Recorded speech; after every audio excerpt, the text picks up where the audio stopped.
En fait, la crise qu'on traverse, c'est une crise, donc c'est douloureux. Mais comme dans toute crise, il va sortir de nouvelles habitudes. Moi, je pense que le télétravail qu'on avait mis en place au sein du cabinet va plus se généraliser. Aujourd'hui, les collaborateurs seront plus enclins à y recourir lorsqu'ils le souhaiteront, alors qu'on s'apercevait que parfois les bonnes habitudes faisaient qu'ils continuaient à venir au travail même quand il n'y avait pas besoin de venir au travail. De la même manière, les visios avec les clients pour l'arrêté des comptes et le bilan, moi je trouve que ça nous a fait gagner beaucoup de temps et je trouve ça plutôt efficace et on se voit et on se parle et c'est super. Et donc je pense qu'on va généraliser ça alors qu'on n'avait pas encore mis en place ce type de relation avec nos clients. On continue à faire des rendez-vous physiques qui sont coûteux en temps et en énergie pour tout le monde, pour le client et pour nous. Je pense qu'on va pouvoir faire de la visio. Et puis j'espère qu'on continuera à se voir, ne serait-ce que pour déjeuner avec les clients et pour avoir des relations un peu plus proches. Mais il y a beaucoup de choses qu'on va pouvoir faire maintenant de manière plus fluide. En termes de cybersécurité, ce qu'on essaye de faire, c'est d'utiliser déjà des produits qui sont eux-mêmes sécurisés. On a pas mal d'éditeurs aujourd'hui qui ont des critères sur ce sujet qui sont plutôt bons. Donc on évite d'utiliser des boîtes mail sur des sites américains ou ce genre de choses. On héberge avec l'ensemble de nos serveurs avec des prestataires qui offrent des garanties en la matière. Donc voilà, on a généralisé, mais ça fait déjà un petit moment, mais on continue, on a accentué évidemment la chose, tout ce qui est signature électronique, tout ce qui est certification avec des clés numériques. Donc on est dans un environnement qui aujourd'hui ne pose plus de difficultés en termes de mise en œuvre. Voilà, parce que c'est juste une question de volonté, mais si on souhaite sécuriser l'ensemble de nos données et héberger en toute sécurité les applications du cabinet, c'est tout à fait possible. C'est même, à mon sens, une meilleure sécurité d'avoir aujourd'hui l'ensemble de ces outils de production hébergés à l'extérieur, chez les professionnels, qu'en interne au sein du cabinet, où la sécurité n'est pas toujours assurée, et le fait de savoir que les données sont chez soi physiquement ne me semble pas une vraie garantie en termes d'accident, d'incendie ou d'accès distant et de sécurité des accès. En fait, on se retrouve dans une situation qui est excessivement compliquée pour beaucoup de cabinets d'expertise comptable.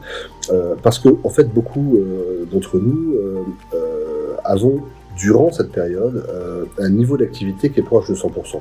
Donc, évidemment, dès qu'un client vient nous demander une mission complémentaire, on est dans l'incapacité d'y répondre. Tous les cabinets ne sont pas organisés comme ça. En l'occurrence, je sais que chez moi, on fait en sorte que nos collaborateurs, en période d'activité, en période fiscale, ne soient pas occupés à 100%.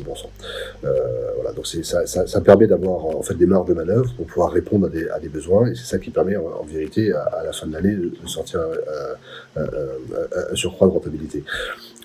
Maintenant, lorsqu'on est effectivement dans le rouge en temps normal et que la crise sanitaire débarque, c'est certain qu'on est dans une situation très compliquée.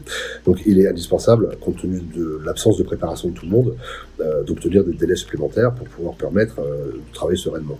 La priorité des priorités, c'est bien évidemment d'accompagner nos clients à traverser cette crise. Ça veut dire les accompagner dans la négociation avec les banques, la mise en place de report de charges, la mise en place de l'activité partielle, c'est la priorité absolue. Les comptes, ça viendra dans un deuxième temps. Si on a le temps de les faire dans les délais, on les fera dans les délais. Si on a des reports de délais, c'est très bien. Et si on n'a pas de report de délai, eh bien on enverra les comptes en retard. Je pense que la priorité, et votre client vous en sera gré, c'est de l'avoir aidé et de l'avoir accompagné pour mettre en place les financements nécessaires. Et puis si son bilan il sort avec 30 ou 40 jours de retard, c'est pas très grave. Voilà, maintenant on va essayer au niveau de l'ordre, et je sais qu'il y a une grosse volonté d'obtenir de la part de l'administration fiscale des délais supplémentaires. Maintenant, si vous êtes capable de sortir les comptes au plus tôt, tout en accompagnant vos clients, c'est aussi bien. Les effets bénéfiques de cette crise sont évidemment dans la relation dématérialisée et les visios qu'on a pu mettre en place avec nos clients. Je sais que ça, c'est des choses qu'on ne faisait pas jusqu'à aujourd'hui et qui vont, à mon sens, perdurer. On va gagner beaucoup de temps dans les déplacements et dans les rendez-vous physiques. On a pu constater en fait que le télétravail qu'on avait commencé à mettre en place et la démat sont d'une grande efficacité en vérité. Et même les collaborateurs ont gagné du temps dans leurs déplacements pour aller au bureau et dans le fait de passer d'un dossier à l'autre sans être obligé à chaque fois de se déplacer.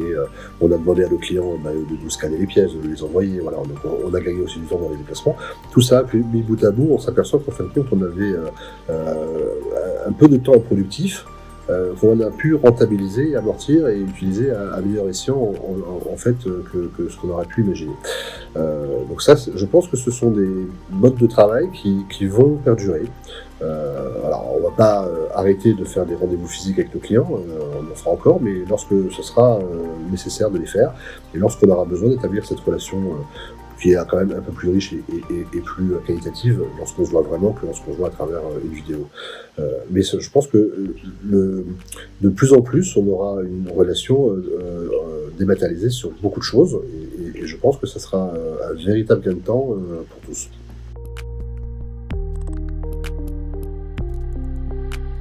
Ce qu'on attendait des fournisseurs, et je trouve que globalement la plupart ont été hyper réactifs, c'est un accompagnement.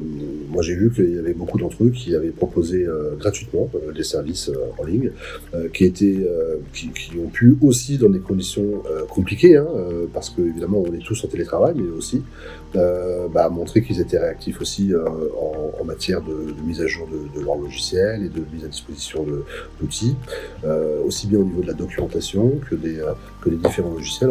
On a eu des preuves de solidarité et on a pu voir quels étaient les vrais partenaires de la profession, de ceux qui n'étaient pas nécessairement partenaires permanents.